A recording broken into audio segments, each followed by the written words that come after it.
industry, Kenyans had reached a point where they were literally arresting policemen who were asking for bribes. So when we say it is ingrained in our culture, what is it that he did that changed that culture for that period of time? Just compare that with immediately Michuki left that office. Yes, he'd implemented very nice changes in the sector. But what became of it? Did we carry it over? Do we still have it? But doesn't that mean that if given the right leadership, then we can possibly follow what we lack? Yes, we do have a very good constitution, which to me is the greatest leader in this country. Makes provisions for vetting of our leaders, makes provisions for voting in people who are representative of our values. We have values, we have principles, we have integrity enshrined within the Constitution. And this should be the guiding principle. Under each and every chapter in our Constitution, we do have guiding principles which should inform how it is that office bearers discharge their duties and, in fact, how it is that they are appointed into those offices. But so see what became of the vetting process. See what has become of the legislature. We are now questioning the judiciary after they made very bro-raising determinations last week.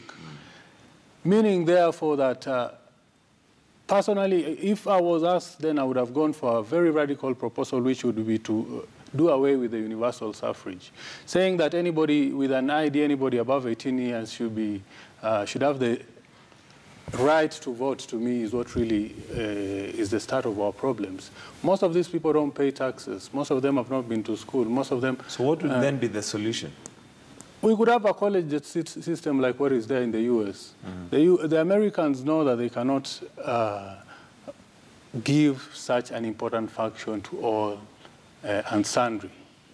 Some people don't even exercise their thought as to whom they are voting. They just wake up one morning, decide this is a person. I mean, I've seen this person posters all over the place. Why not vote him in? And that is our problem. We need to question, really, is the universal suffrage system the best?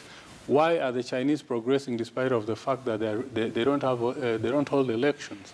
But then this would be very radical and definitely unacceptable by most. All right, Barack, your thoughts on that? Because China, if you use it as an example, has also been accused of their president being a dictator, and that is what we thought with democracy we're trying to get away from. But it looks like some say that what we need is a benevolent dictator for us to at least be streamlined.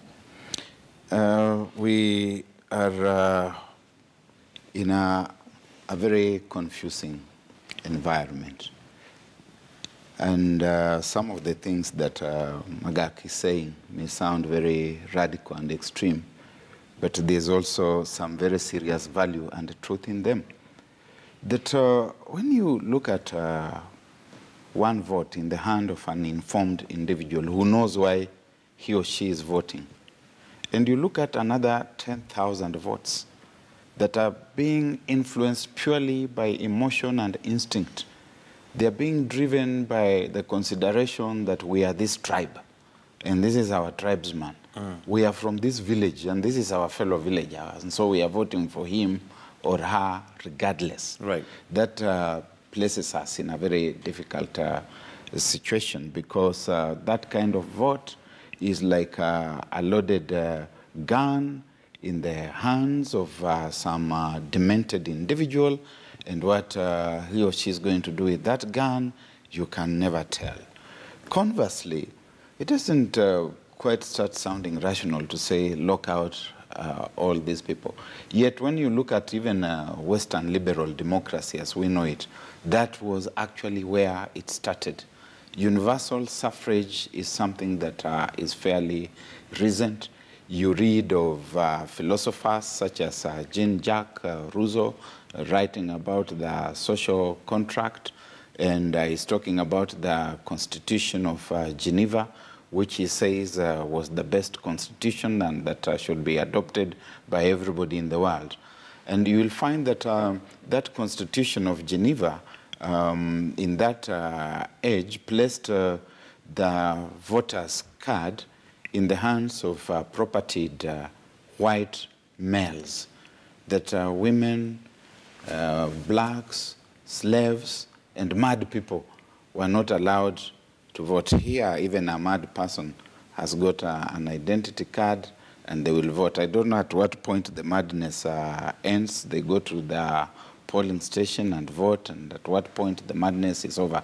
But the bottom line in all this, gentlemen, is the person at the very top. Harry Truman of the United States had a plaque on his door that said, "The buck stops here." If the person at the very top decides that he or she is going to transform this country, it will begin working. If we had a Michuki at the very top, the things that we are talking about that Michuki had begun doing would work. But you sit with these fellows, you lament about them, you come to the public rostrums, and you say that even in State House, they are there. You say even in the office of the president, they are there, and you wine and dine with them. Your lamentations count for nothing. All right, Professor Wajakoya, we're running out of time. Your wrapping thoughts on if we sorted out the top, would that solve our problems? I think the best thing I want to say today, and let me praise myself and say amen. Amen. Is the philosophy acquired from the white man and the religion. I know Christians will condemn me forever. The philosophies we acquired which changed our mindset, not to think in the reverse. But I'll leave that for another day. The back lies with Uhuru Kenyatta today. He's a young man. He's been in the diaspora. He's a man whom we can look at and trace his history from the time he came back from the diaspora, of all, with whatever he did up to the time he was appointed to the tourist board. He was perfectly in order. He's a man, in my opinion, who got everything made for him. And therefore, there's no need of him being corrupt. Let Uhuru Kenyatta be given a chance and let him come out as a man. I'm not saying he's a woman. And streamline this country. All right.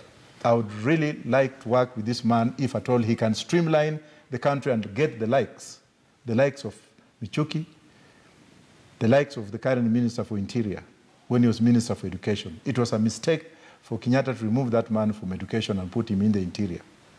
But he's the same man. He's the same man, but I'm just saying it. Okay. If Uhuru can come up and say, this is what we want, this is the legacy I want to leave, run away from this Jubilee mediocre of where Jubilee government is now trying to copy the Chinese Communist Party momentum and bring it here so that you can suppress the country, suppress the police, suppress the judiciary, suppress any people who have good thoughts for this country. Then he will rise up. Look at what happened, for example, recently, where somebody's business is just destroyed immediately when the case is still in court. I'm talking of Siemens, and I'm not going to go into details. Let the president rise up. Let him take the momentum. If he's willing to get hardcore advisors like us, let him have us, and the country will run. Philip, your wrapping thoughts? For me, the rule of law is what will save us from the quagmire in which we do exist right now. We have very good laws. We have very good provisions in our laws, in the Constitution. We should only allow them, give them room to mature. We should put them into force. We should allow our law enforcement agencies to do their job. We've gotten to a point whereby now, before a police can arrest anybody, they have to ask, is this so-and-so's son? The president as well has been given lots of powers, and he should not misuse those powers to scuttle the efforts of the Anti-Corruption Commission, the efforts by the judiciary, the efforts by the legislature. If only the president and each one of us in this country would let the rule of law prevail, if only that tout who is flouting traffic regulations could be arrested and charged, if only I and the man watching us today or the woman watching us today would refuse to give a bribe, would report to the police whenever a crime is committed, and if only that policeman would then go out there and arrest that individual, we would have a working nation. Thank you, gentlemen. Philip Magal, Professor Wajakoya, and Barack Muluka for joining us this morning on The Political Point. Thank you very much. And also for you at home or wherever you're watching from, thank you for joining us. For now, we're going to take a short break, and do stay with us. Morning Express continues after the break, and we have more stories making headlines. But also today on Your Money, we'll be looking at social entrepreneurship. So do stay with us right here on Morning Express.